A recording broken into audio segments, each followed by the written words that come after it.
Hello, guys. Welcome back to another episode of the Girls Launch Podcast with your hosts, Liz and KT. And we are back with a episode about love again. If you listened to last week's episode, which if you haven't already watched it, it's been popping on YouTube. But we basically read Mm-hmm. Valentine's Day theme stories on from Reddit. And today we're going to be discussing all things soulmates. Do we really believe soulmates exist? What do soulmates look like for us? And all that type of Mm-hmm. stuff.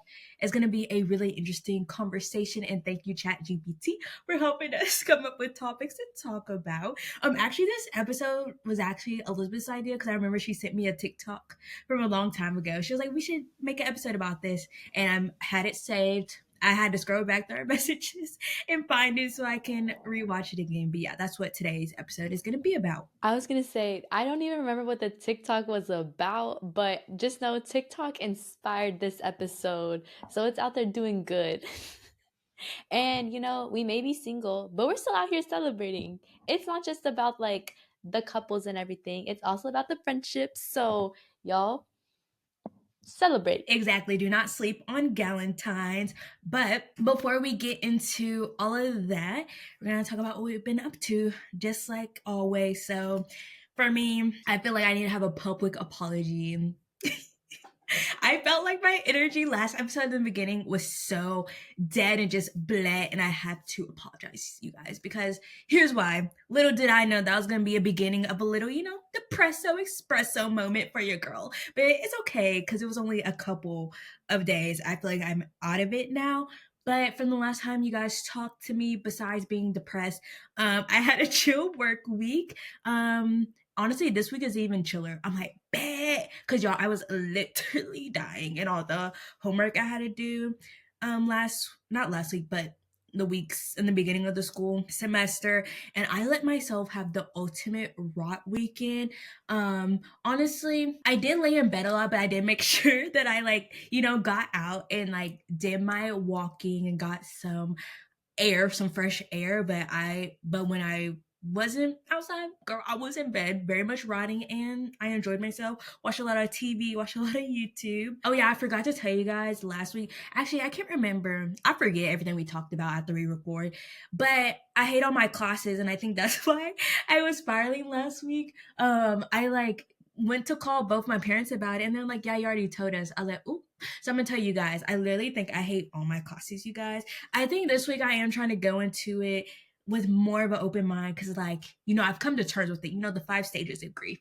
And in my mind, I just think that, I'm just ready for grad school already. And it was funny because I was talking to my friend Abby about this, and we were both like, in our mind, we're already in the grad school mindset. It's like, forget everything we do right now.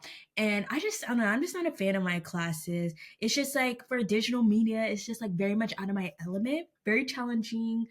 Which is good to be challenged, but I'm like, I don't want to be here.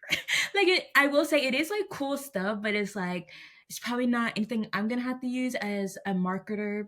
And it makes my brain hurt, and I have to get up really early for that class. And then honestly, my other classes are just like really boring. And I'm like, I could be doing something way better with my time. I don't know if that's bad to say, especially like I have my night class tonight, my digital marketing class. And it's so annoying because digital marketing is like the area of marketing I want to go into. But this class is like, it's not really teaching me about digital marketing. It's more like busy work. That's what the class is. It's not teaching, it's busy work. So that's really annoying. And then we're not going to go class by class, but just know my other ones is boring. And they stress me out. And then to go off of that, it was funny because y'all, I had, I'm down bad when I have like a whole ranting moment on my private story with my friends. Y'all, I had a whole chat about being passionate or just finding your passion on my story. Mind you, I'm 21. Like, it's literally not that serious. But it was that serious to me in that moment. So, validating my feelings. And I was just like, I'm like, am I even passionate about marketing? Hey, I'm like, not. I'm just like good at it and interested in it enough to like want to major in it and like do further studies on it.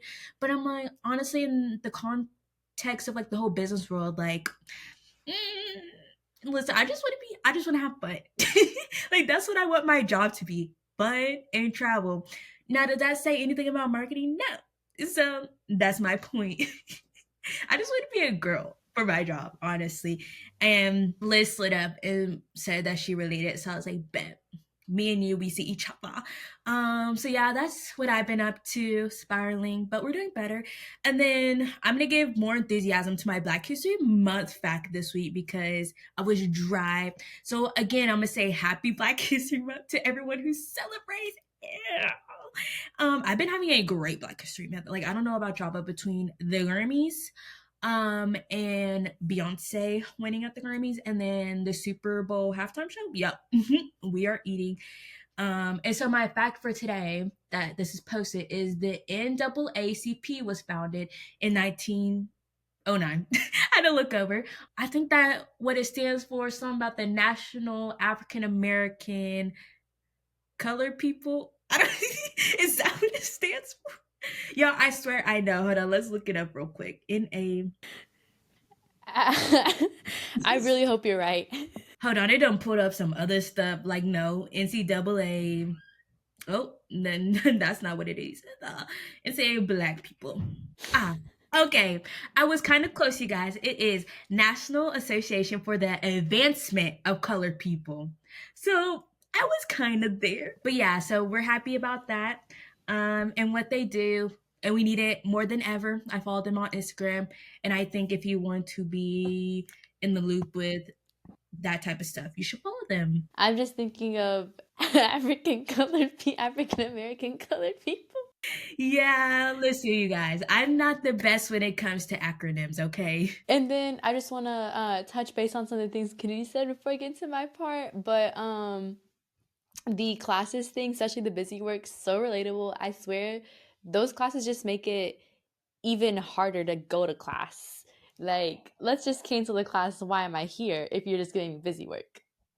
And then the second thing, when Kennedy posted on her private story, you know it's a good private story when Kennedy's just yapping. But why she call me out in the middle of it?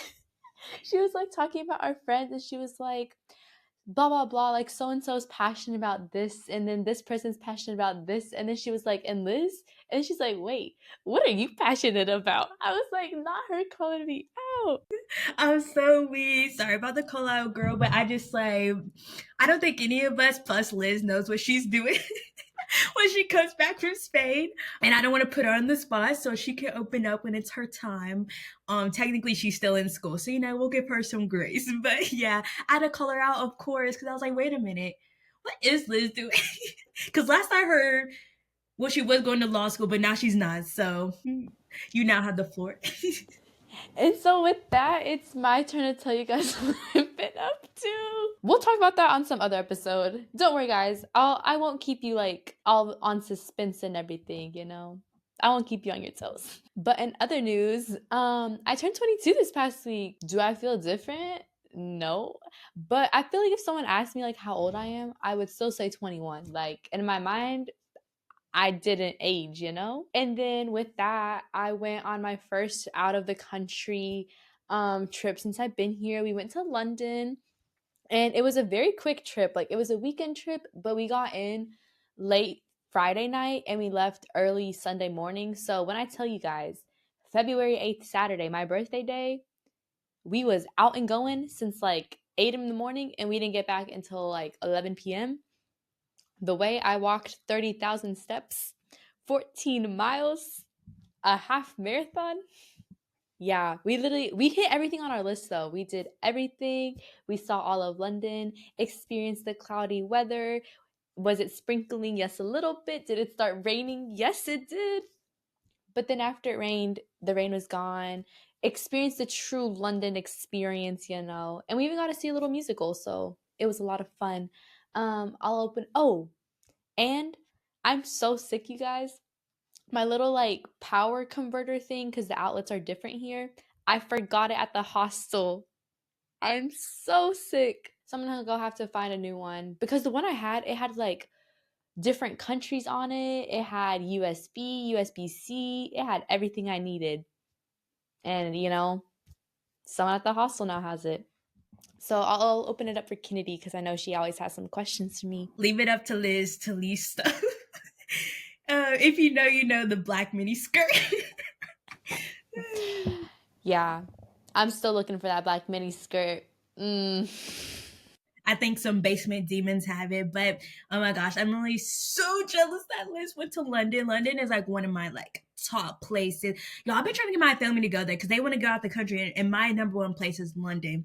They don't want to go there, but I'm glad Liz got to go. Of course, I got questions, so let's see what I feel like I just have so many. So first we'll start off with how are the accents in real life? Girl, the way every time I heard an accent, I was just thinking of you, Kennedy. No, because I was in awe of the accent. Specifically, there was this one point. Oh, we rode all like the public transportation. We went on the tube, we went on the double decker bus, on the train, everything. And on the double decker bus, there was this little kid that was sitting behind me, and he was like talking in his accent. I literally recorded him speaking. I haven't listened to the video, but like something about little kids and their accents, even here in Spain, I absolutely like, I can't. It's just so cute. And then I could like definitely hear like differences in the accents, like of people of like different parts of England, Europe, bruh. Of England, yeah, my mind just blanked. But the accents in like in real life, it was different, Kennedy. um, and then I guess now break down for us what you did each day. If y'all tried any like authentic English food, things like that. And of course, you gotta mention the bookstore and the matcha. Yes, so we got in Friday night. And side note, if you're ever visiting London, just know all the airports are outside of the city and you have to take a train to get into the city. So, and why does that train? The tickets ended up adding up to my flight. Yeah. Yeah, they can get a little pricey over there.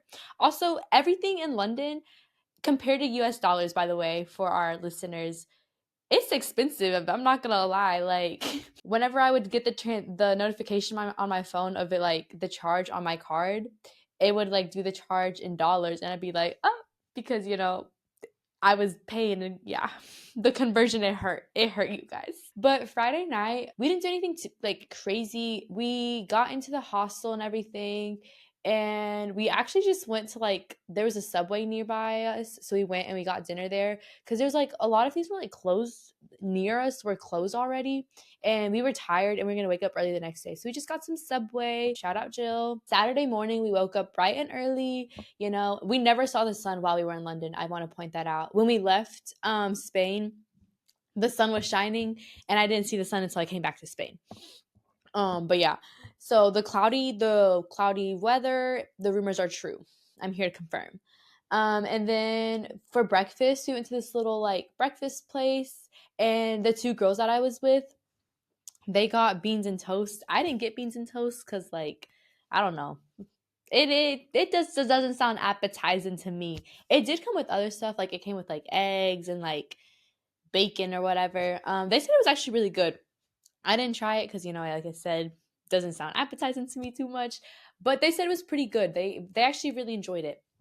And then from there, we literally just walked around like all of London. I'm trying to like, so if this is London, very rectangular London here.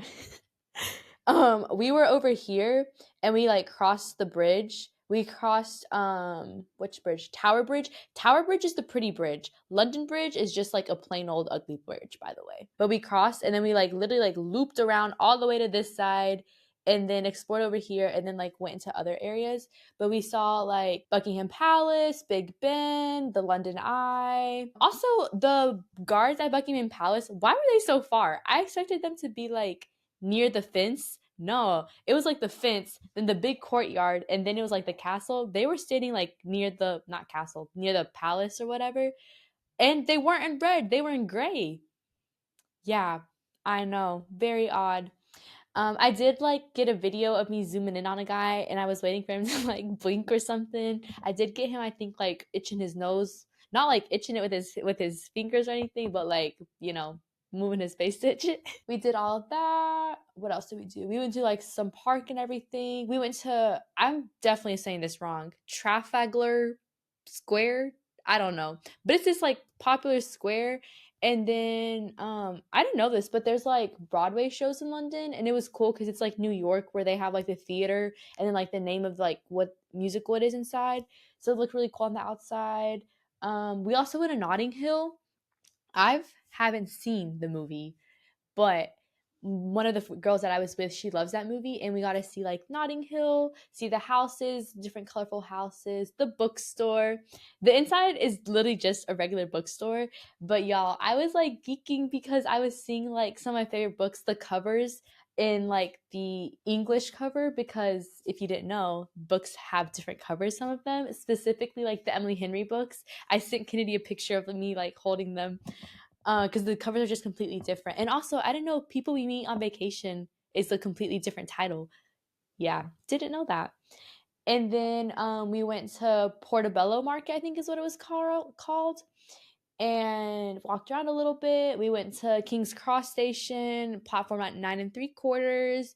And then we ended the night at a musical. It was Edward Scissorhands. No, it was Scissorhands, what it was called, but it was based on Edward Scissorhands.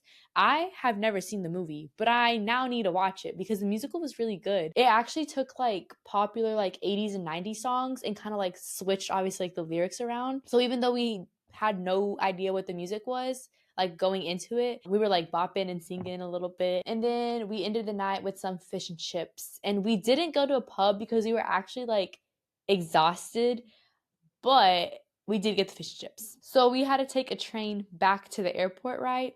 And our train was like delayed by like 20 minutes, I think.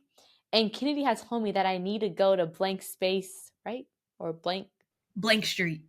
Blank Street Coffee Cafe. And I was like, let me just look, you know. And there was one 3 minutes away, and me and my friend, we ran. We sped walk over there. We were the first customers, I'm pretty sure. And I got the blueberry matcha, and Kennedy, it was good. Oh my gosh, I have so many comments. So one, the conversion rate. Yeah, I've heard that like London is like high up there. Like it's like one of the most expensive cities, just like New York City. Like yeah, your pockets are gonna be hurting. Yeah, my like little coffee, my matcha, I got a small. I swear it was like it was small, y'all. It was like it was given a mini somewhere. Why was that thing like $6?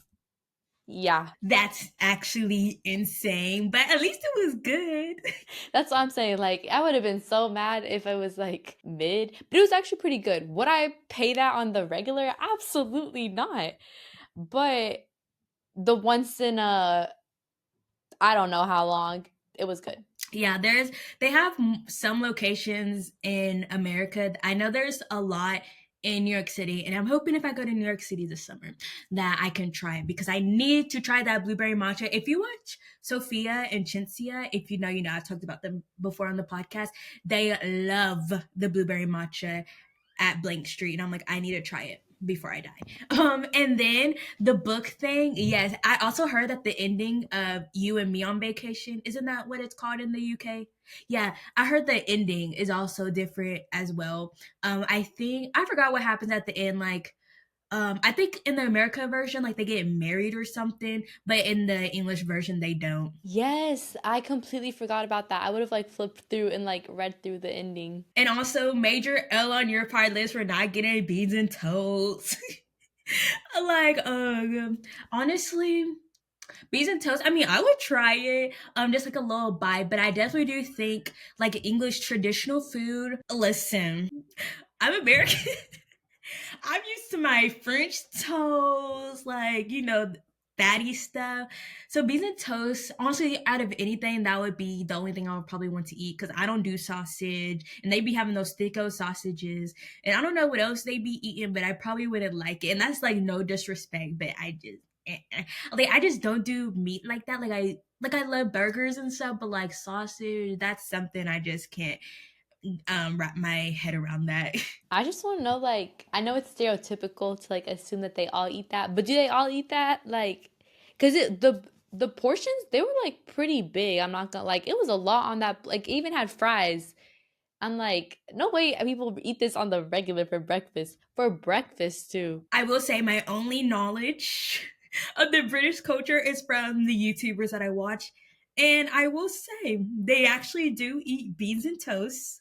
I mean, and it looks good. I don't think I would have it every day because I'm not trying to have beans for breakfast. It's giving more lunch or like a snack, to be honest. But yeah, girl, they be eating them up. Some beans and toast, you know. I love it for them. And I was expecting like I don't know why. In my mind, the beans had a little something else. No, it's literally just beans. Like it's not a mash. It's not. It's just beans. Another question, let's see. I feel like I have something else to say. Oh, I haven't seen Notting Hill. I think that's what you said, the movie. I haven't seen that either, but I do want to watch it. So maybe whenever one day I go to London, I'll have to do like a week of watching like a movie set in London to like get me in the spirit. But yeah, I've seen like pictures and stuff of the colorful houses. So I'm glad you got to see everything. Like honestly, y'all, it sounds like y'all did a lot in them 3 days or whatever. Like power to y'all for real. Girl, the way it was truly just the one day, all the London touristy stuff was all on Saturday. Hence the 14 miles that we walked. And I'm not gonna lie, like my feet honestly didn't really hurt or anything. Like I wore my New Balances. Did they match my outfit? Absolutely not. But I was so comfortable. I was like bundled up to, like it was cold. Obviously, if you go without your coat, it's going to be cold. But like if you bundle up, like I had my scarf, I did the little like over the ear little trick thing. I was warm, I was good. Minus when it started like raining, but we went inside and got like a coffee to warm up. And then when we came out, luckily it was dry. And then my last question. This is what the people want to know. Any cute boys? I'm not gonna lie. Maybe it's because like I wasn't blending with the people. I didn't see anyone that really like caught my attention. I will say on the subway, oh, the tube. There was this point where, bruh, the tube first was actually insanely full. Like I'm talking shoulder to shoulder with people. There was no room on that thing. Every single stop, I don't know. That was the most full tram subway thing I've ever been on in my life. But there was a point where I got to sit down, and there was this girl that was sitting across from me, and I was really like more observing now my surroundings. The rumors are true, you guys. The teeth. I'm weak. Olivia is just confirming every European stereotype that Americans know. No, because I couldn't help it. I was just like looking, observing, and I started like noticing when people talked, and yeah, the teeth are a little different. That is too funny. I actually thought of another question. So you've been in Spain, obviously, so you're surrounded a lot by Spanish, obviously. When you got to England, were you like, oh my God, English? Low-key, yes, like especially because it had like the little accent. But like even then, we were all really surprised because me and the girls I was with, we heard like a decent amount of Spanish on the streets. Like I guess like other like Spaniards visiting and everything. But yeah, like just I felt like the thing was like reading stuff. Everything was in English, like I didn't have to like do some translating in my head and everything, thinking in two languages. But yeah, it definitely was like it made it easier. Like I speak Spanish and everything, but like I think it made it a lot easier for like the girls I was with too. I will say though, we're going on a trip this weekend. English and Spanish are not the primary languages, so I'm gonna have to get Google Translate on my phone. Interesting. I'm gonna put my guess in Portugal. Incorrect, but it's coming Italy. up. Oh, okay. Incorrect too. France is my last answer, but don't tell me if I'm right. I guess you'll have to wait and see. Okay, we'll come back to see if my friend's answer was right. And then also, okay, I love how I said I have one more question. This is for my one last question. Because when I saw you were in London, I was like, I also wonder this. So I was wondering, so you know how like between like English America or what? Between US English and like UK English, it's like we have different words for the same thing. And I was wondering if you've noticed that when speaking Spain Spanish versus Mexican Spanish, like how we say like trash can or just trash, and British people say rubbish. Yes, I definitely have noticed a difference in Spanish. Side note, in like English talking, one of the classes I'm in, there's this Australian girl, and our like professor, she always be asking us like, oh, like how do you say this in English? And the amount of like things I've like differences I've learned in that class between our English and her English, Like today we're talking about like tank tops, and we were saying, oh, we call it like a tank top, and I don't know what she said. They called something with an S. It sounded like something. I don't know, but like we were all like, huh? But on the Spanish thing, yes, I definitely have noticed. Like there's like two examples I can think of. Well, three. One, here in Spain, they say the word vale for everything, which is like it's basically like saying like, okay, yeah, like yeah. But you just say vale. In Mexico Spanish, we don't say vale. So that's like a difference that I've noticed. Like I've noticed like I'll notice when I say like, oh, okay, and then I'm like, oh, I say vale instead, you know? And then another difference is in like Mexico Spanish, we say like to grab something, we say like tomar. So like you can say that for like grabbing, I don't know, like picking up your phone or something, or like gonna catch the bus or something, like I'm gonna tomar the bus and everything. And here they say coger, which in other parts of Latin America that means something completely different. Y'all can look it up, but it means something completely different.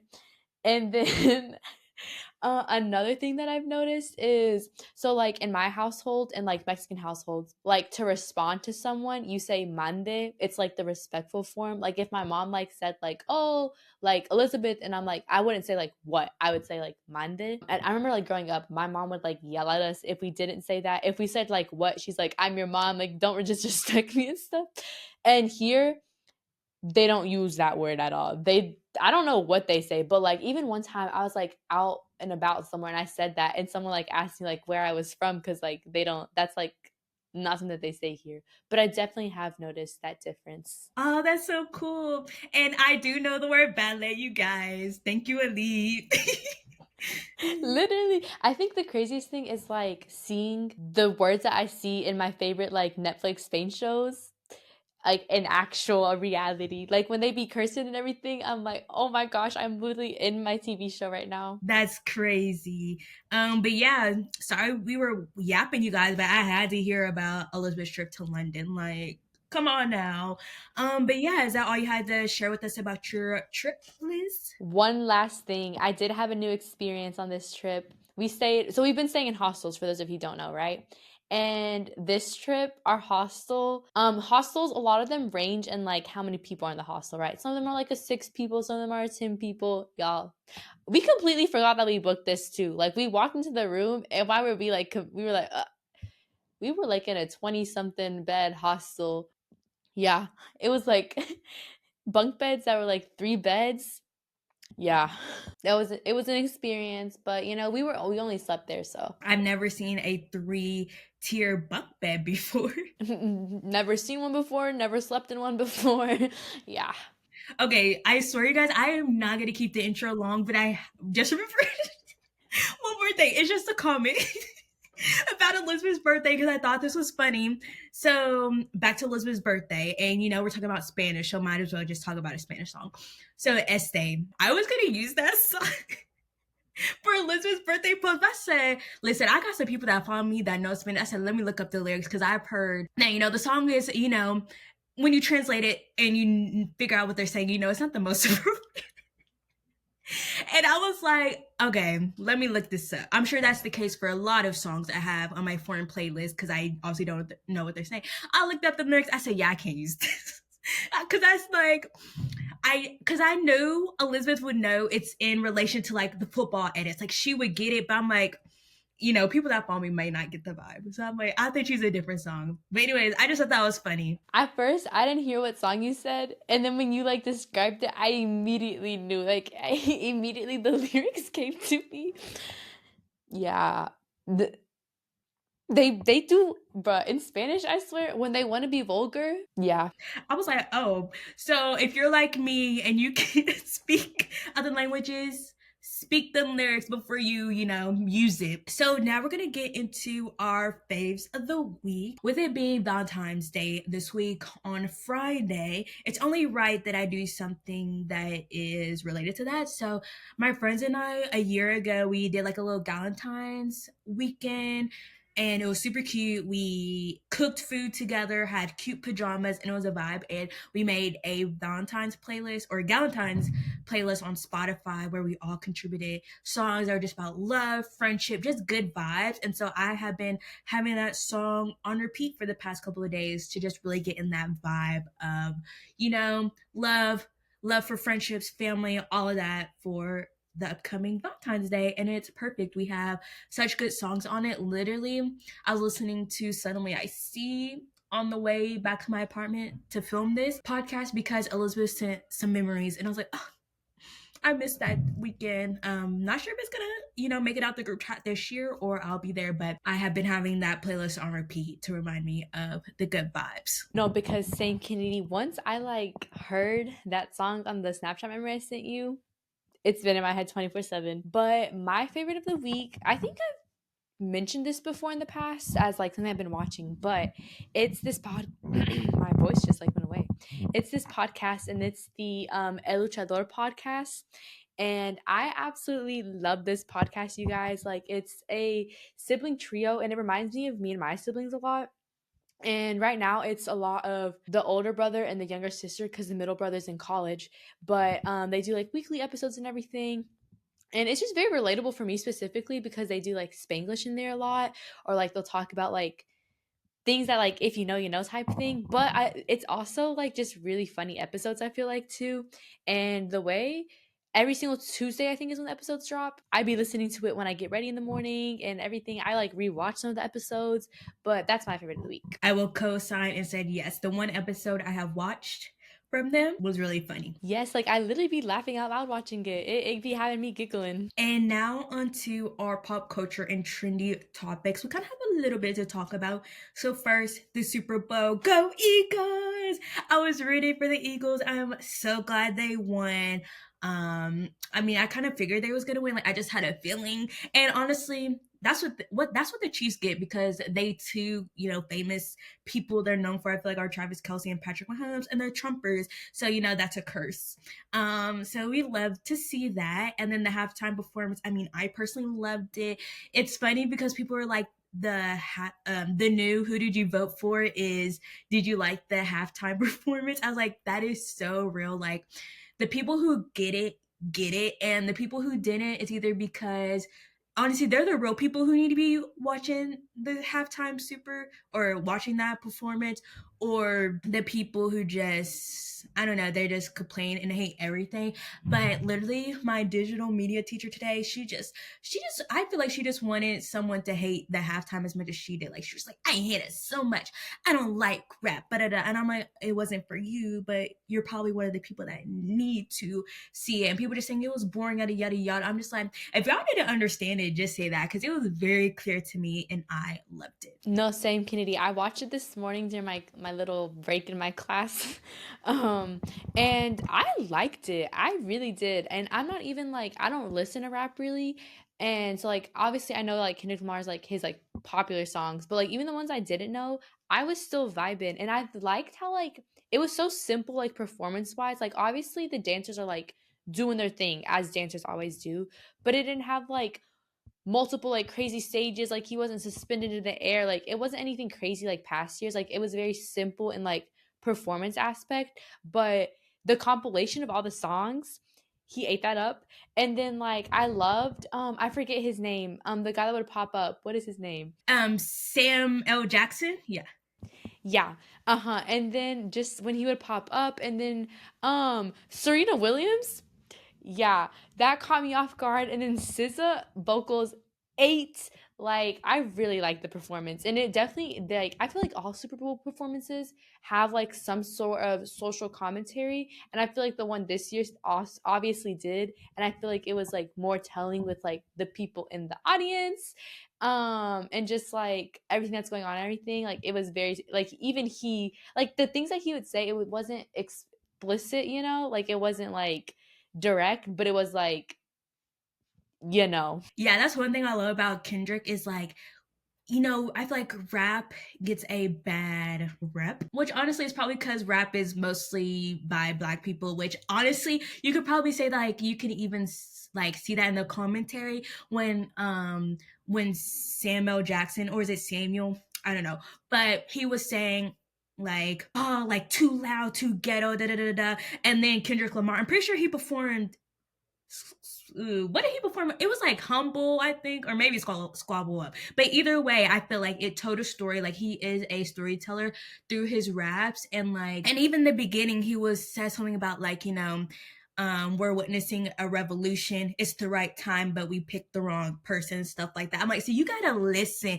Like, he is speaking facts. He is doing social commentary, but some of y'all are too dense to realize. And also, just for like the drama part of it, Serena being there was so iconic. A lot of people don't know the lore. I feel like a lot of people kind of know about like SZA and Drake's like relationship from way back then, but Drake and Serena, it's rumored they had a low relationship or whatever, and it didn't come out or become more known until Drake, he like dissed her husband in one of his songs. He called him like a groupie or something, just for like being supportive of Serena Williams, because obviously like she's that girl. And Drake's always mad when the girls he likes, find someone else. But yeah, so that lore was actually crazy, and I love seeing Serena. It's times like these when I feel like I mentioned this every episode, but I really wish I had TikTok so I could see people like, like saying like the connection and like the deep dives and everything.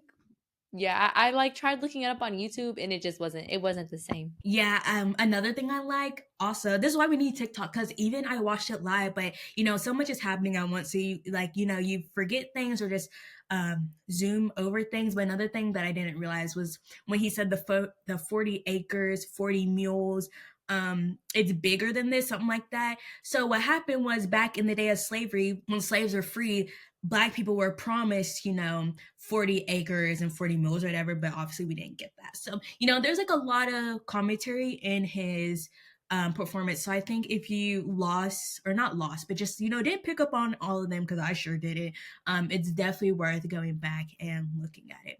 And I wonder if Drake watched the performance. I thought it was so funny watching like the video when the crowd, like you could hear the crowd say like the A minor.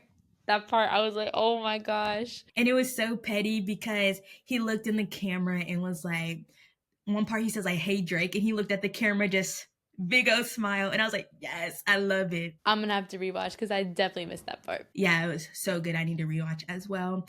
But then next, so an F1, I wouldn't say it's necessarily a trailer, but like a little teaser trailer type beat dropped over the weekend. And I literally sent it to my parents and I said, we're watching this. Like, no ifs, ands, or buts. We are literally watching it. I'm super excited. Honestly, I don't really care about the plot, but I'm just excited to see like the cameos from actual F1 drivers in it, and just see like how accurate they get, like the F1 world. I saw this tweet that was like, I'm so ready to actually this movie, and I'm like, me and you both, girl. I love how like F1's getting its little recognition right now. Me and you both, literally. F1, if you're listening, me and Liz are ready to be F1 American ambassadors to get more US women viewers to watch F1, especially minority girls. Okay, we are there for you. But yeah, and speaking of F1, you guys, I saw there's this guy in my class earlier. He was wearing like a Ferrari like team kit sweatshirt, and I was like, oh my god. Kennedy, next episode you have to like start a F1 conversation. Find your little F1 fan club. Nah, I don't think I could do that to myself. I was just thinking, like, honestly, me being an F1, I feel like that could come across as pick me behavior. So, I'm just gonna.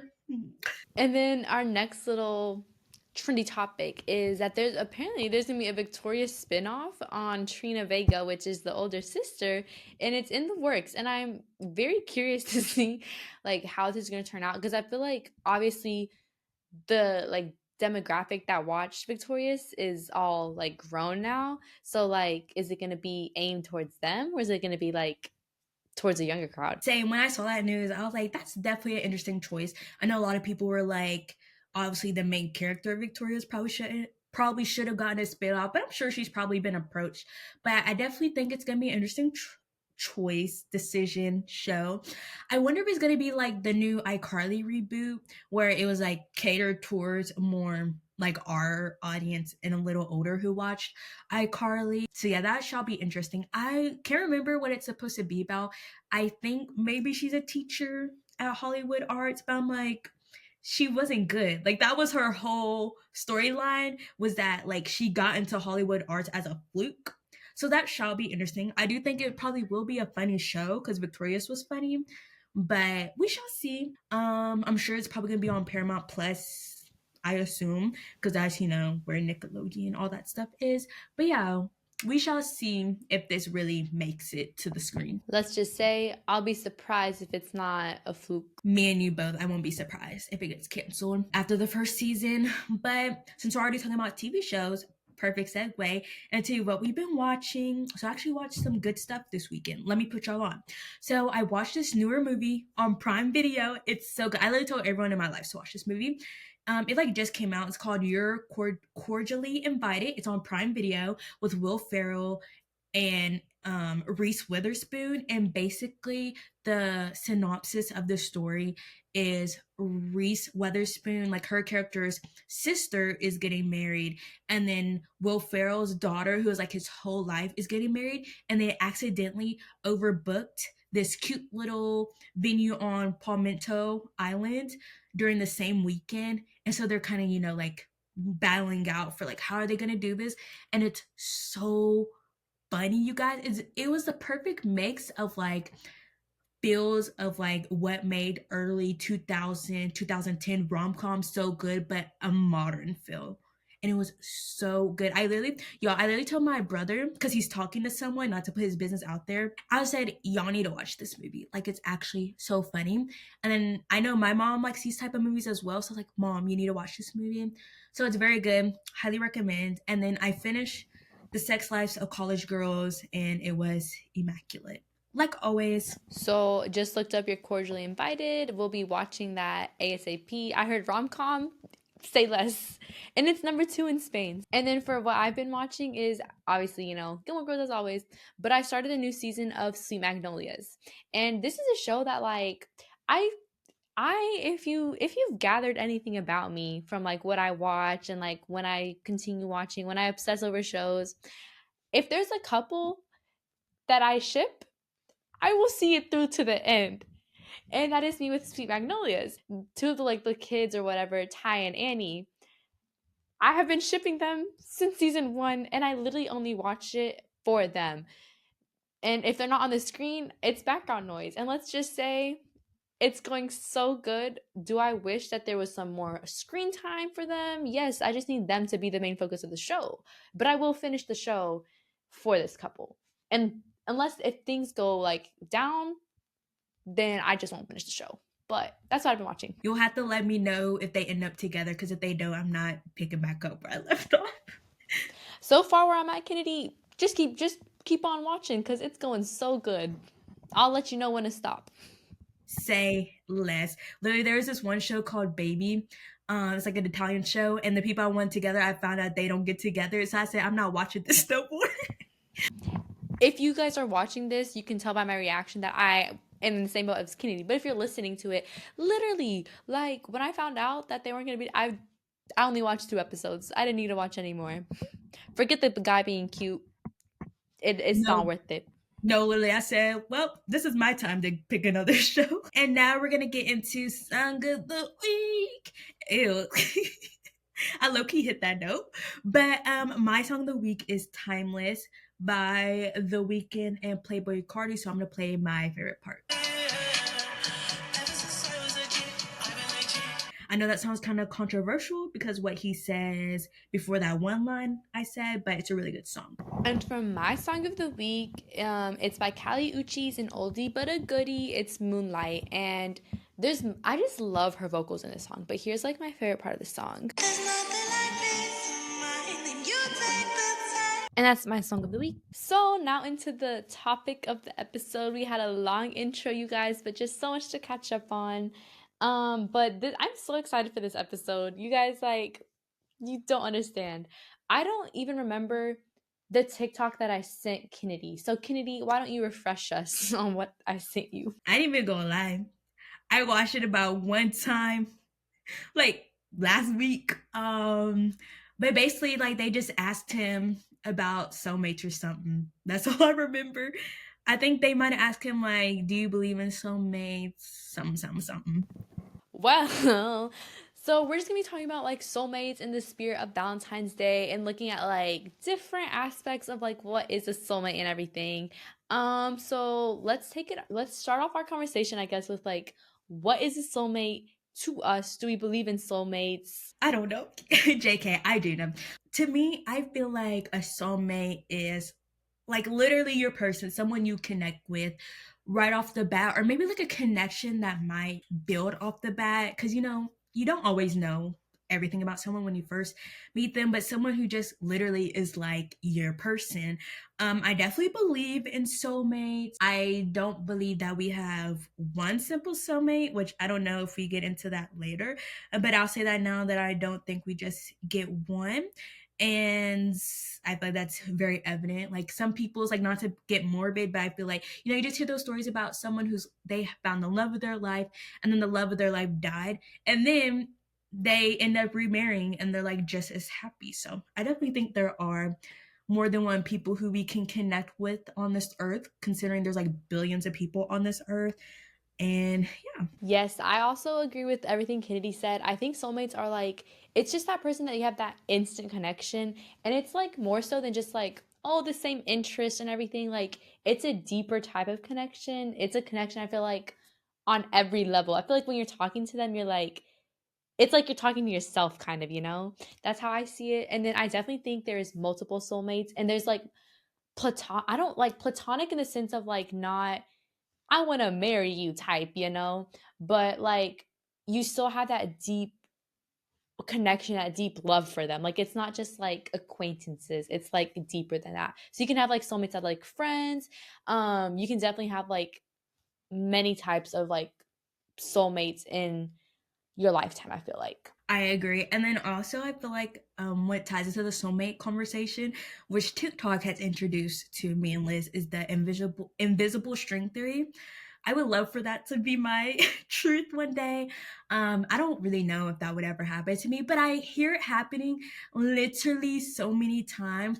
Like, if y'all just look up invisible string theory stories on TikTok, so many will happen where it's like people are like touring the same college campus, and then they had no idea that they, existed. And then what do you know? And then also, one that I found was really interesting was if you know Carly and Aaron, from the Vlog Squad days, I still keep up with like their individual podcasts and lives.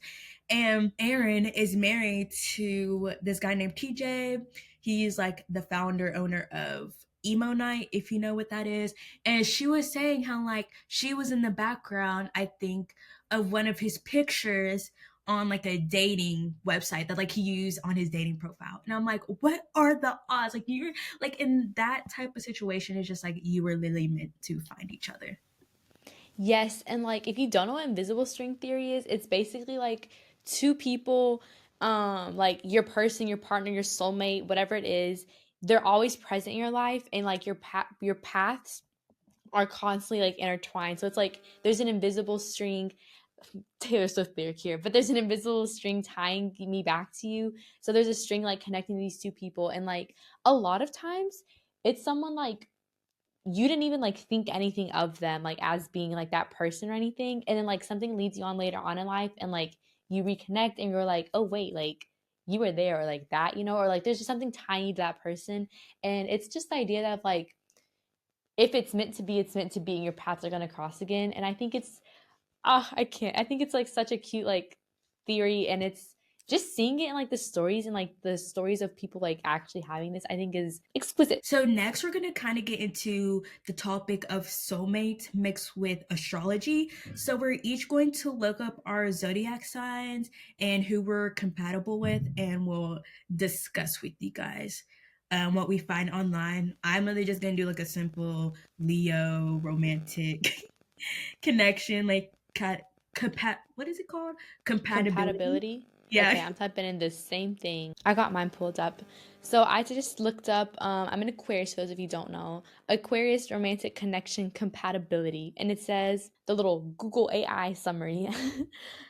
This is the best thing Google ever did, but Aquarians tend to be most compatible with fellow air signs.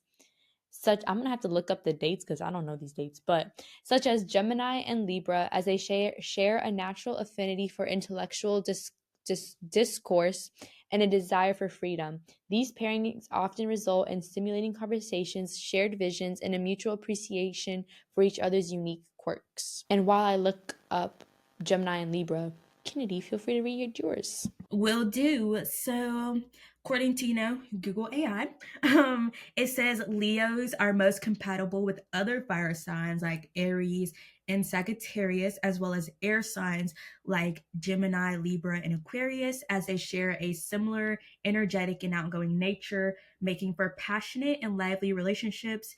Leos generally seek partners who admire and appreciate them, allowing them to take the spotlight in the relationship. So, also, what the internet says for me, of course, best matches Aries, Sagittarius, Gemini, Libra, Aquarius, and why we work well.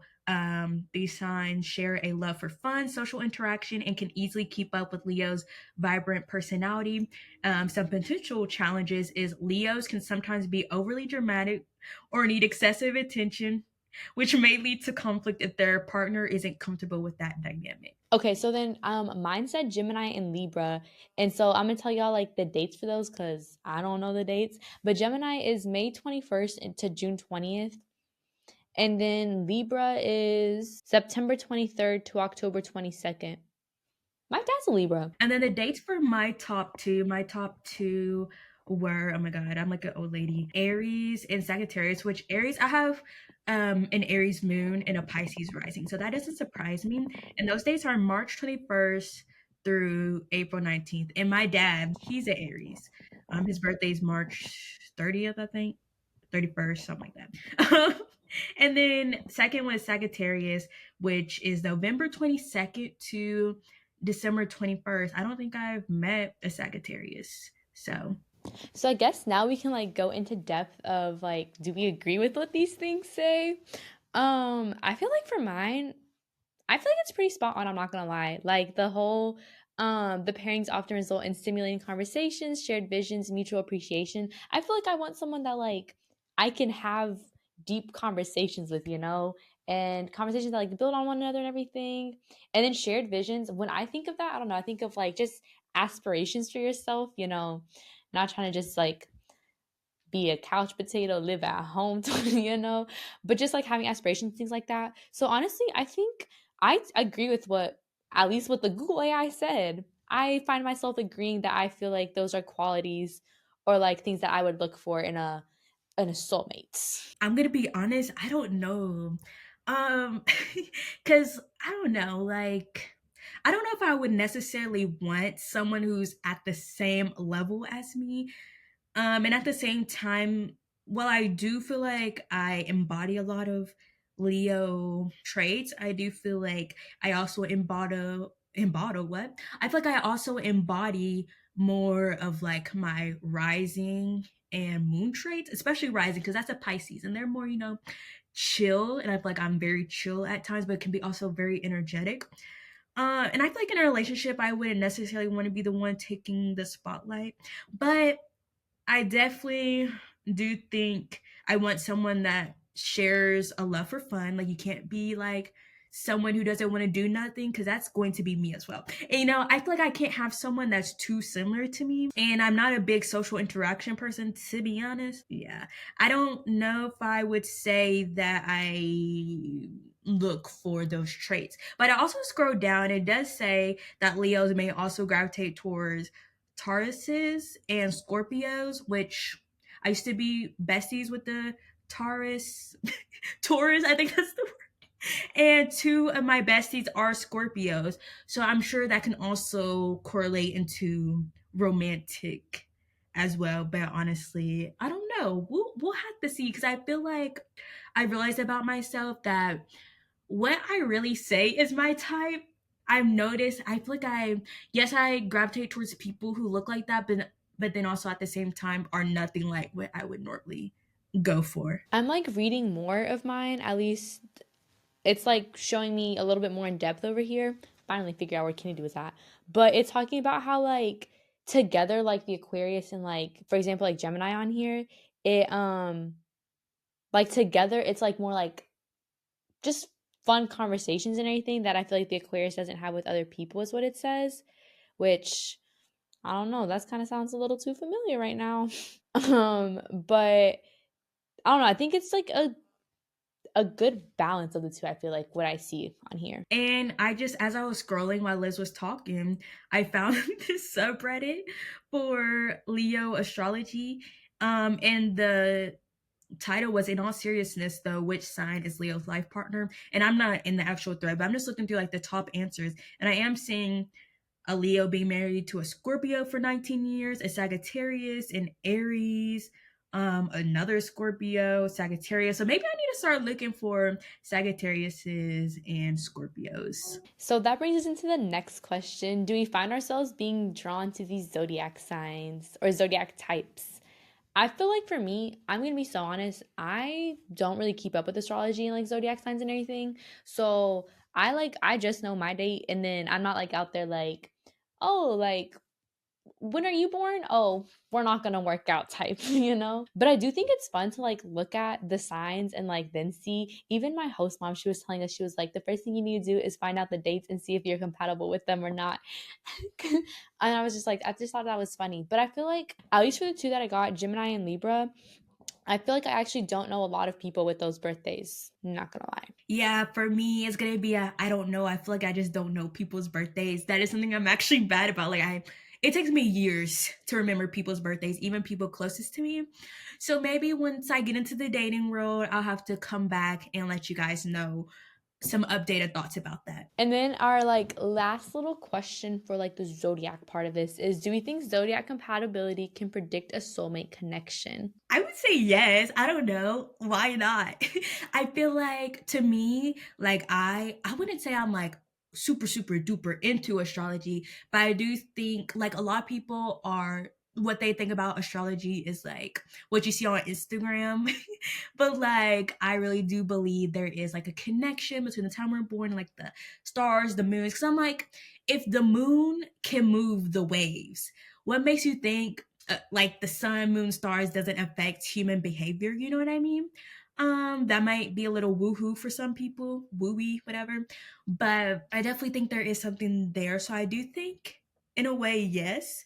But like Elizabeth said, I wouldn't ever be like, oh, if you're this zodiac sign, I would never date you or whatever. But I know for sure I would never date a Leo man. I know for me, like, I don't really, I don't want to say, yeah, I don't really like believe in zodiac in like the sense of like, because you're this sign, you're gonna be this, you're gonna do this, this, and this, you know? Like, I don't believe it in that sense. I think it's fun to like definitely look at because I feel like honestly, a lot of times I definitely do think that like the characteristics are pretty accurate. I'm not gonna lie. Like, whenever I read stuff about myself, like an Aquarius, I'm like, dang, how they know that about me, you know? So I definitely think that it can like in a way like predict in the sense of like I feel like it also like allows you to see like the things that you're looking for when you like read these things. You're like, oh yeah, like yeah, that, like that. So I think it can do that. Definitely, I'm not gonna be sitting there like Kennedy, you know, looking for these birthdays, weeding people out that way.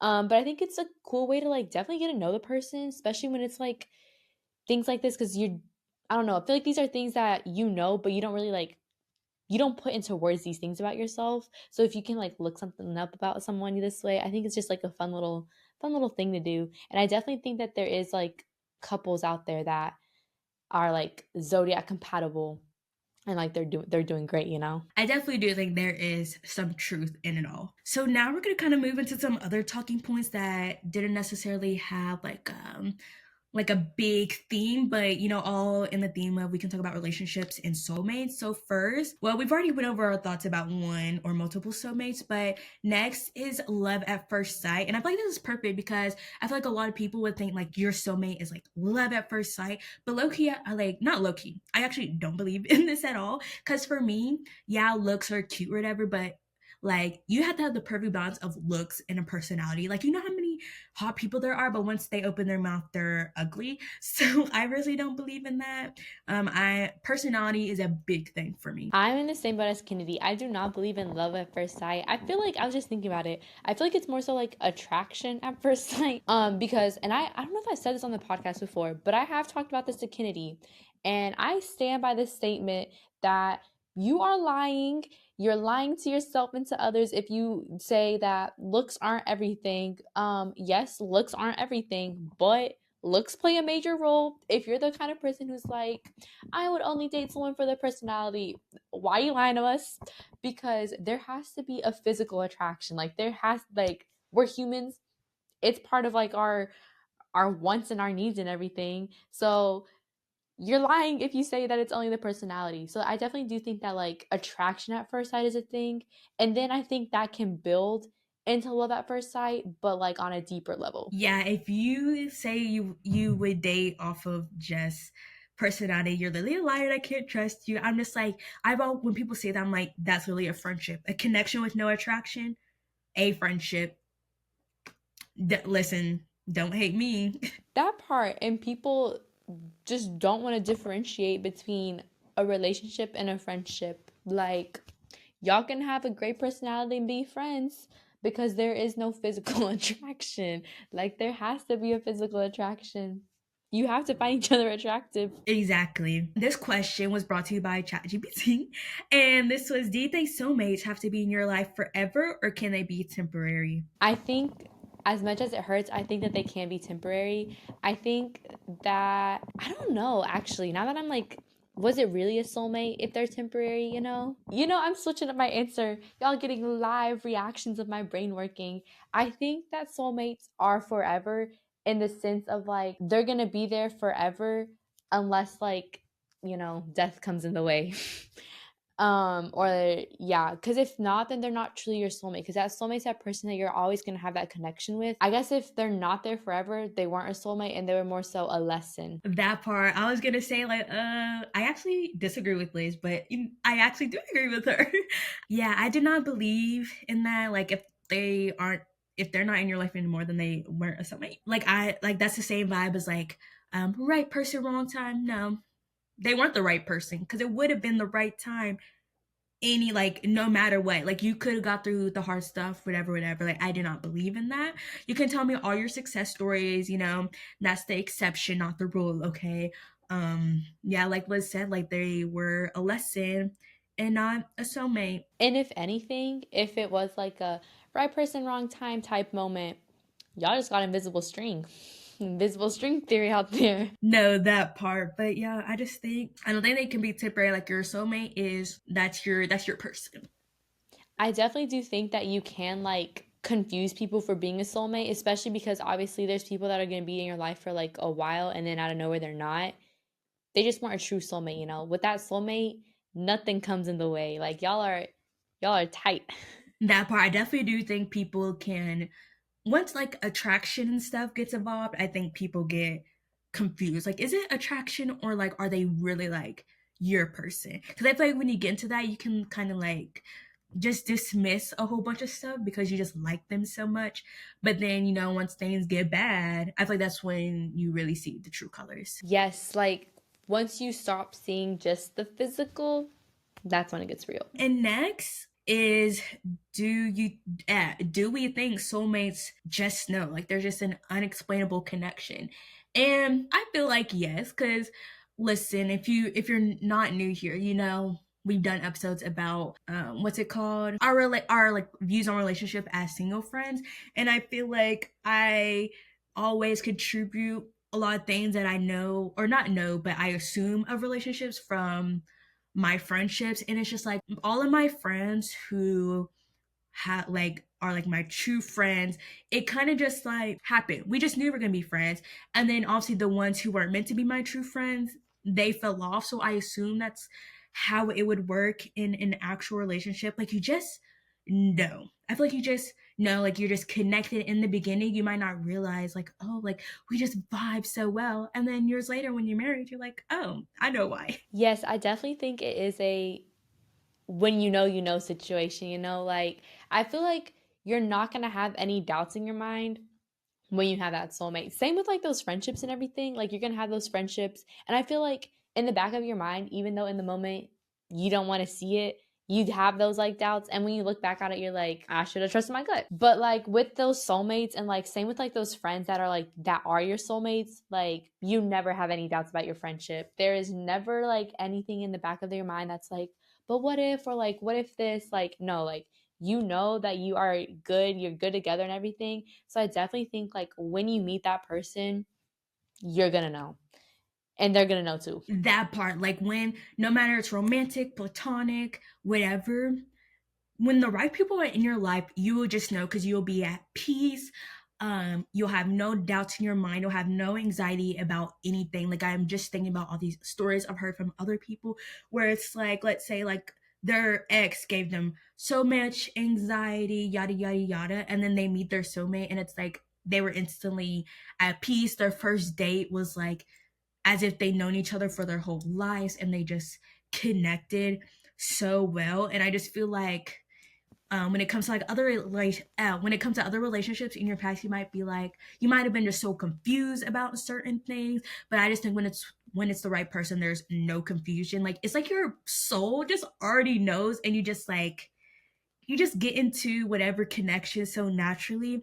And I wrote down this point on the outline because I don't want to forget this. But I think when it, like, a lot of girls struggle with, like, they say that someone's their soulmate or whatever, or they think some guy is their soulmate, but it's like, but then they're also wondering, does this guy even like me, yada yada yada. And I'm like, if it's the right person for you, you will not have to question if they like you or not. Your soulmate will not have you wondering, does he like me, why is he not answering my text? Like, he will, if he wants to put the effort in, he will.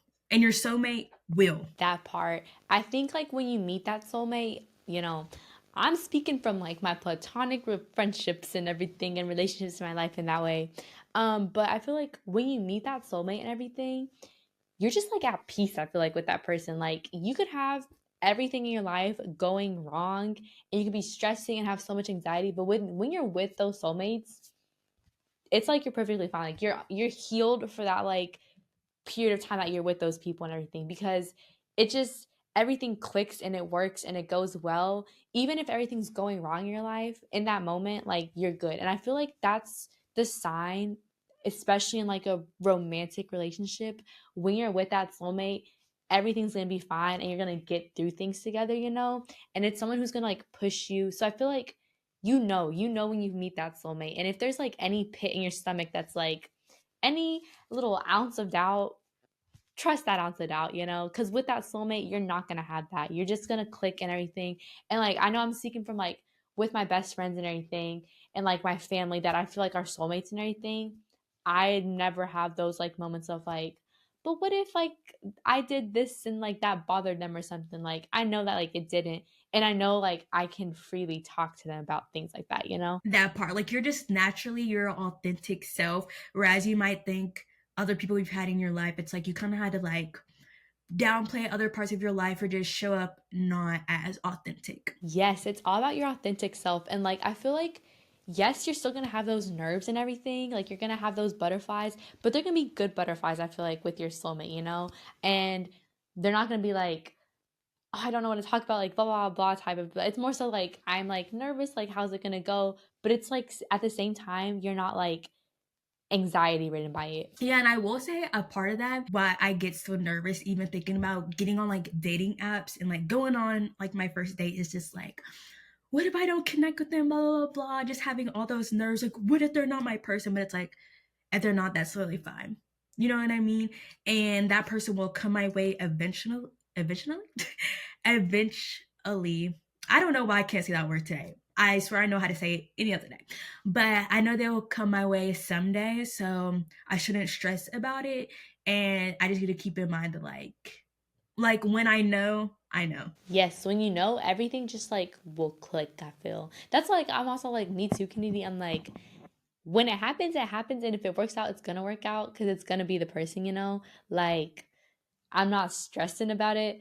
Although sometimes I feel like I am, but I'm not. I'm truly, truly, I'm not or anything, because when it is, it's gonna work out. Yeah, and like one more comment, I even think about it from like a super kind of like a superficial point. Like sometimes I know we talked about, beauty standards before on this podcast, being minorities in America. And honestly, that's not really something I honestly really think about. But sometimes I'm like, oh my gosh, like what if a boy, it doesn't like this, and this about me and my personality, but like if he's truly the one, he will not care and he will love everything about me. Preach, Kennedy. And then the last part of this episode, because we have been talking, of course, we are pop girlies to our core. So we're going to kind of like mix in pop culture with the soulmates conversation. And the first thing that we're going to talk about is if rom-coms and fairy tales gave us a unrealistic expectation of soulmates. Because I feel like that is something that Disney movies kind of get like bad rep for during like this new wave of feminism, I guess you can say. More so, I feel like white feminism, but that's a whole nother topic. They're like they give us unrealistic expectations of love, like there is no Prince Charming. Me personally, honestly, I grew up spoiled. Um and I come from parents that were also spoiled, and my brother's siblings are also spoiled as well. So I just grew up spoiled. What can I say? And so I wouldn't want to say that I grew up with princess treatment, but like, I've always just had good examples of love around me. Plus, mixed with the media, we see these Prince Charmings, yada, yada, yada. So I don't know my point with that, but the point I guess I can say is no, because I also grew up with, I guess people might say, unrealistic examples. So I don't think they're unrealistic. I think they're very realistic. I just think the bar is in hell when it should be in heaven. That part. Yeah. I feel like with the bar like example thing, I think it's the people can't reach the bar. But on the like fairy tales rom-coms, I don't think that they gave us unrealistic expectations. If anything, I feel like it's fun to watch them because I feel like honestly, it should be something that you want for yourself, you know? Like, why are you trying to settle for less? You should be getting the princess treatment and everything. I'm just thinking of like a couple like rom-com scenes are like coming to my head and everything. And I feel like in these scenes and everything, like there's like a respect between the two people. Like I feel like obviously it's not going to be like, I keep on saying I feel like, I'm sorry. But it's obviously not going to be a like quick overnight type thing, you know. It's not going to be like in Cinderella, like he picks up the shoe and he's in love with her. It's not going to be like that. But it is going to be like the moments of like just like the mutual respect between them, the not giving up, like trying to chase the girl and everything, like things like that. I feel like are realistic expectations, and it's, if anything, it's just like self-love and respect for yourself. If you have that, then why shouldn't other people also try to meet that, you know? And like Kennedy, I also have like really good examples in my personal life that have raised expectations even more.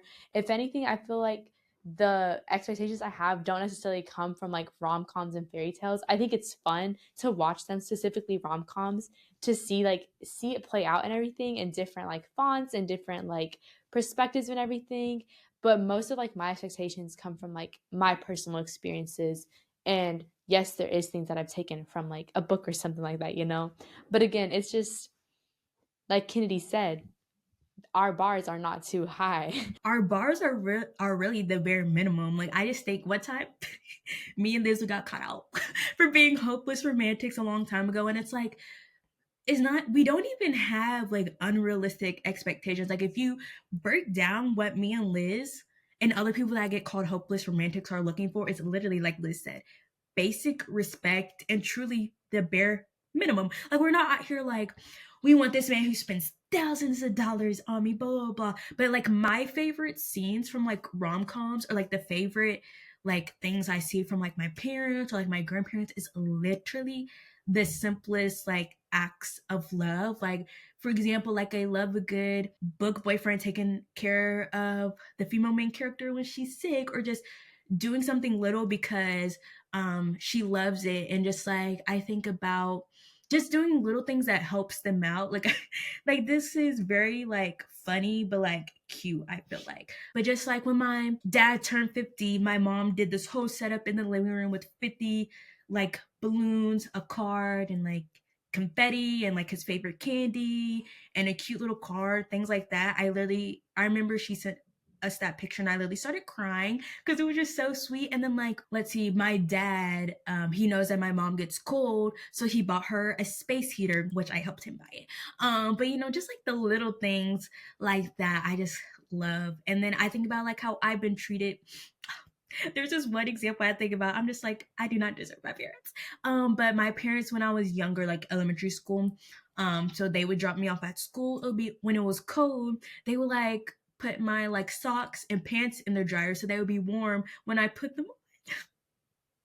like like you guys, these are my standards, and I'll be doing the same for my kids and my future husband. Literally the bare minimum. Y'all should listen to our single friends in the group. What's that episode called? It's like a two-parter. The first one is like our views on relationships as a single friends, and the other one is POV, we're the single friends. Watch those 2 episodes so you can listen to our expectations, because when we tell you they're not high, we truly mean they're not high, you guys. Like, please. Facts. And then I guess to end this episode on more of a fun note, I guess you could say. I don't know. I feel like we weren't being morbid, but I don't know how to say it. We're going to be talking about celebrity couples that we think are soulmates or should be together. But all I can think about are people that are already together. Actually, I have thought of one, which if Kelsey is listening on the way to this part, she'll know exactly what I'm referring to. But I'll let Liz take it away with her people. So for mine, I did like more like influencers. I couldn't think of like celebrities for some reason, but I was just like sitting here like thinking of them a little bit more in depth, and I'm pretty sure both of these have invisible string theory. But if you guys know Lexi Hidalgo, and her fiance Gabe, she's one of the Florida girlies, but them two, they are invisible string because they had a little thing going on in college, and then they were just friends, and then now like they're engaged. And then another couple that I thought of was Ava and her man's, I don't know his name, Micah, that's his name. Also pretty sure that they had a little invisible string theory or something with invisible string, or someone knew someone, something like that. But I'm like, I called it last time, they're gonna be engaged soon, I feel like. But it's just like little couples that like, even not at a celebrity level, you like still see this stuff. Yeah, I think both of them, in both of those cases, it was the boy that was kind of like plotting to really get with the others, and the girls were like, whatever at the time. Like, I know specifically with Ava, I'm pretty sure like he DM'd her or whatever, but like she might have ignored it or something because she was dating someone at the time. And then I think with Lexi, it was like, he liked her like a long time ago, they kissed, but then she was not really interested, and then boom. And I feel like I hear a lot of those stories. So again, if he wanted you, he will let you know. I just thought of another one. This is like very like small influencer. She's an influencer from New York. Her name's Sydney. I can't think of her last name. But she does like freelancing and stuff in New York. But her and her boyfriend, they just got engaged, and they in college had a little like situationship going on, and then they recently started dating again, and now look at them again. It's not like that invisible string is just really in my head. Yeah, and then I just thought of some other TikTok I saw. This person, I don't think is an influencer, just a random TikTok. But she found this video of like her and her boyfriend, I assume. I assume they've been dating long term at this point, but it was an old video of them being out with friends. And he was like, you don't F with me now, but I promise you, like, you will end up liking me. And what do you know? She ended up liking him. So again, the boys be plotting. And then for me, the people that I could think of off the bat was Zendaya and Tom, because of course they're literal soulmates. And then next, I feel like this is a slept on one, but Leighton Meester and Adam Brody, people don't talk about them enough. I literally love them together so much. And like recently he won something, and he was like, oh, my darling wife. I was like, oh, that is everything I need and more. Again, something about the guy just like really in love with the girl. Yeah, that's gonna do it for me every time. But yeah, that's all the people I can think of. Literally, I was like, this is a good question, but mine is real empty. Yeah, I've really tried to think of like ones that shouldn't be together. Nothing was coming to mind. Oh, I just thought of one. That's influency. Zayn and Alicia Marie. If you know, you know. Hopefully Kelsey is listening. Like, if you guys get the lore, you guys are probably like, what is Kenny talking about? But if you know, you know, because they're on the same podcast together. And like Alicia has talked about, like, she's thought Zayn is cute. You know, they be like fake flirting. And recently they just had a picture where she was kind of like hugging him from behind from the Super Bowl because they did like a ad thing together. And I was like, I know it's bad to be like that parasocial person and ship friends together, but it's kind of like a whole bit now. So I don't feel bad. But I'm like, I want them together so bad, even though I'm like, realistically, I don't know if it could work, but at the same time, I could see it working. And I think they would be very good for each other. That's just my 2 cents. And with that, we're going to go ahead and end this episode right here. We have been yapping for a minute now. We'll see how long this episode ends up being for you guys. But thank you guys so much for watching to the end of this episode. Make sure to follow us on all of our social medias. You know, we are on YouTube if you guys like watching long like video format. And if you are watching on YouTube, you're a real one. And we'll see you guys next week on the Girls Lounge. Bye. Bye.